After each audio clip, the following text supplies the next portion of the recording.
Welcome to MetalVice in 666. I'm your host, Brian, joined with the other host, Karen. And it is time for another Karen's Pick. Yep. Who's the band this time? Sacrilege. Is that the name of it? Sacrilege? I think so. Okay, cool. I could not pronounce it when I was looking at it. I don't know why, but like the SACB was like, I don't know. SACR. Oh, is it? Is that an R? Sacrilege. Oh, it looks like a B on here. So the cover is really cool, this album.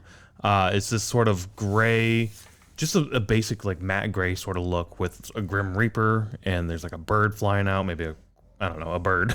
Probably crow or Yeah. what are those called? Not crow. Raven. Raven. Same thing, aren't they? Are ravens and crow? And whatever. I don't know. Anywho, really cool cover. I do like this, and that's how you typically pick up Karen's picks. Yeah, I just look at the cover, and if it looks cool, I'll pick it up. Yeah, and this is a live album from Leeds in 1986. Really cool vinyl too, because it is a cool, like, unique pressing in terms of colors and whatnot.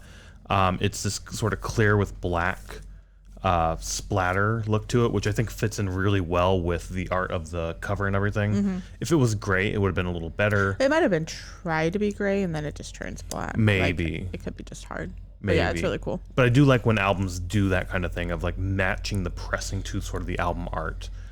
Sometimes they do it, sometimes it's just a cool pressing. I do really like that aspect of this, of it being sort of a matching style of pressing. We also picked this up in Iowa City at the Record Collector. At Record Collector, yeah. A place we used to go all the time when we lived in Iowa.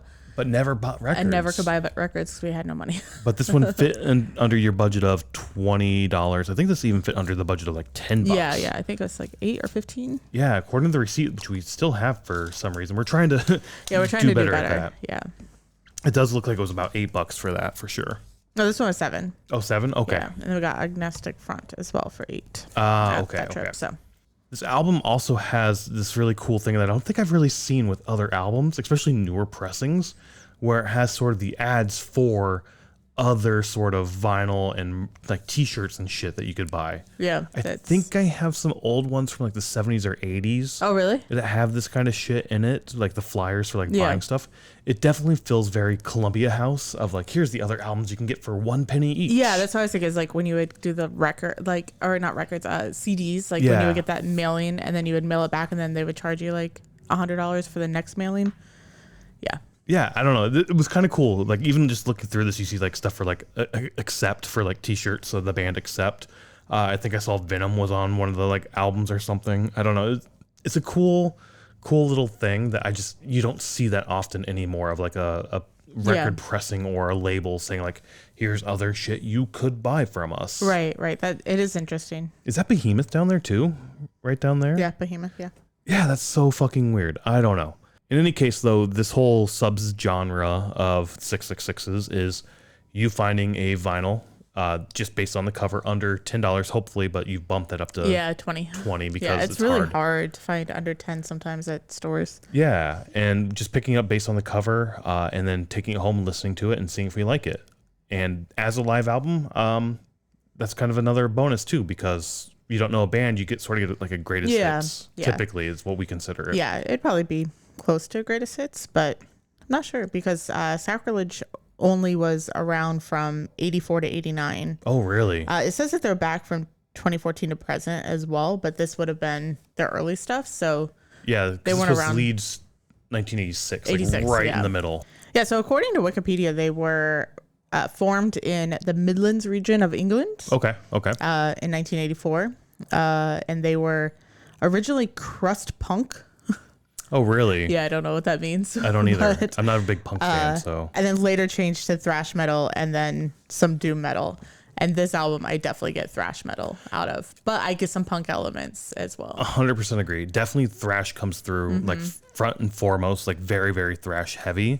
The vocalist, she has a very similar vocal style to what I would consider like Anthrax. Yeah. It sounds a lot like the Anthrax vocals do.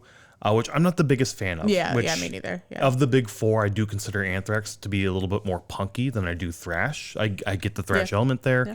But yeah, definitely this feels, a more thrashy Anthrax sort of sound to it to me. I would agree. Yeah, it's definitely that mid-'80s thrash sound, I guess. Yeah, for sure.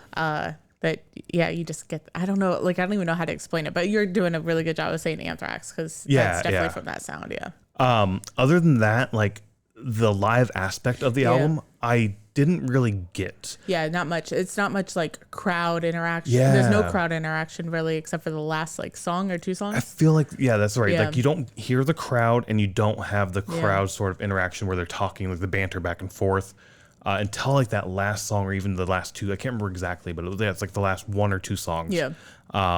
And Lamb of God, we got their live enrichment album for Black Friday last year. Yeah. And it's the same way where there's no sort of crowd noise or the crowd banter back and forth with Randy and the crowd. Right. And go ahead, sorry. Oh, I was gonna say from a live album, like that's what we like from live albums. Exactly, yeah. Except for you did say like sometimes we get bands live albums because it's like the greatest hits. Yeah. Instead of buying, especially bands that we don't really listen to, instead of buying like all their catalog, it's like, okay, let's grab a greatest hits or like a live album where they're playing multiple albums of songs. Right. That's a good way that I've always viewed live albums is like if you don't know a band or you like the band but you only like the greatest hits, a live album's the best way to do it to me anyway, outside of a greatest hits obviously. But I also do like to have that crowd sort of noise and atmosphere, which you don't really get with this, or like I said, that Lamb of God one. You do at the last like one or two songs, as we said. But you also it does also sound like a live album, like the drums and the guitar, like it sounds very live. The from music that standpoint. aspects, yeah. But the crowd noise, the cheering and the banter back and forth, you don't really get as well, as I've said multiple times now. If you flip open to the inside as well, you kind of get an image, which I'm assuming is from the show, which looks like it might be a small club, almost like a Reggie's club. So again, being to Reggie shows here, you don't always get the crowd cheering and bantering and whatnot back and forth.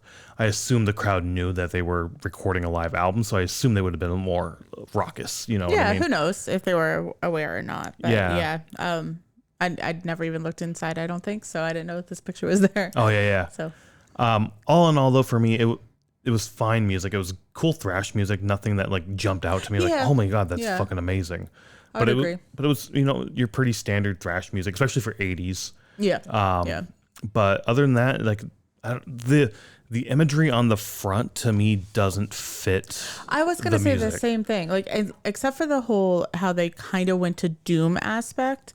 Now, I don't know their music. I haven't listened to anything, but I'm wondering if they're more like the trouble side of doom than like. Oh, interesting. All right. Like you know what I mean, like. Yeah, that's true. Like Trouble was one of the founding. I don't want to say they're the founding fathers of doom necessarily, but they were early on in doom, right? And their sound of doom. We went to a show earlier this year in 2025 where it was Mother of Graves, Trouble, and one other band. I can't remember who the other band was, and I'm sorry about that. But it was those young kids, right? No, that's a different show. We went to 2 shows back to back at the same. Yeah, this venue. was at a Cobra Lounge here in Chicago, and it was basically a doom night, 3 different doom metals. Okay. And every single band up there had a different sort of flavor of doom. The Mother of Graves style of doom is the doom that I really like right now, which I think is like one of the newerish forms, maybe not. I don't know. It's just that style of doom is much different than like maybe this style was, and maybe there was some doom elements here.